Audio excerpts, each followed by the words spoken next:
my name is Faith. And I'm Nathaniel. And we've been married for 10 years.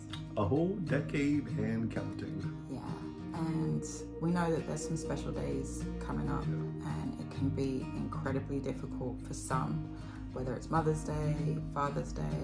We really wanted to share about our journey to parenthood and encourage anyone who's in a season of waiting. We've been married for 10 years, but for the first 6 years, we were waiting to have our children. And when I say waiting, I mean we were trying. We were told at the first year of marriage that it would be really hard for us to conceive naturally. We were also told that it would be hard for us to maintain a pregnancy. That's the last news that you want to hear from any doctor. And so it was really a difficult time. And in that period of time, we experienced 4 losses, and it felt like it was happening at really cool moments. Our first loss happened shortly after Mother's Day, where we announced that we were pregnant, and it would have been the first grandchild on both sides of the family.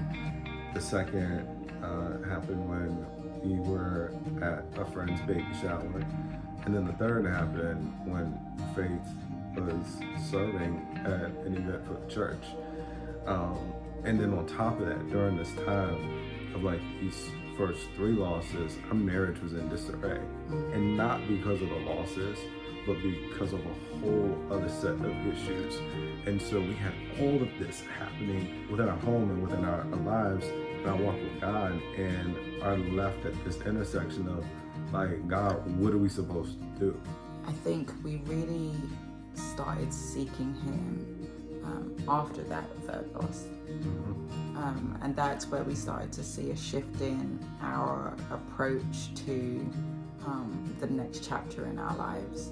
Just before we experienced our 4th loss, we entered into a period of prayer and fasting. And it wasn't the first time that we had fasted.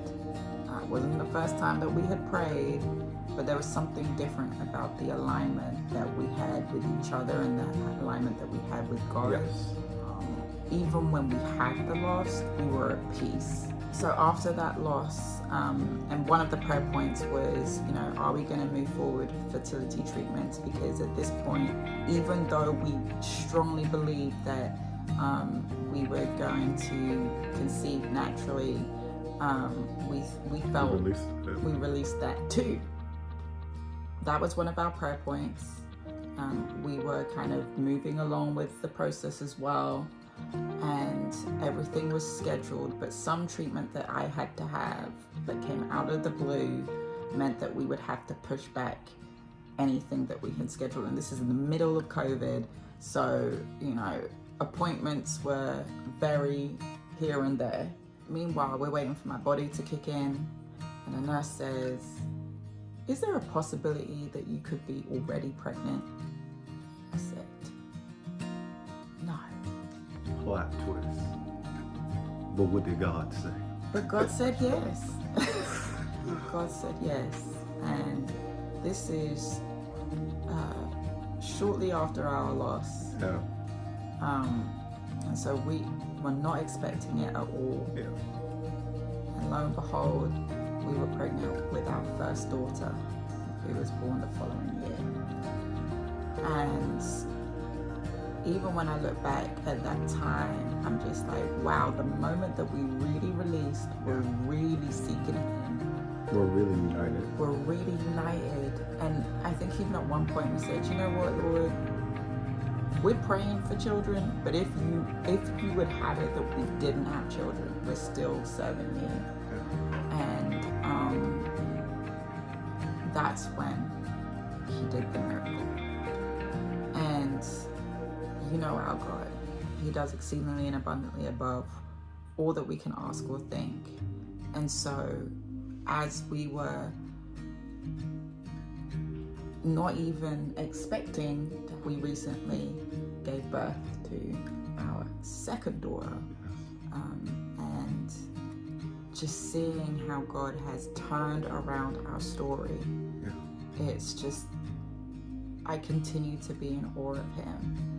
And I think about those days where I was on the bathroom floor, where we were not seeing eye to eye, where it just didn't even seem like a family could come from our line. Yeah.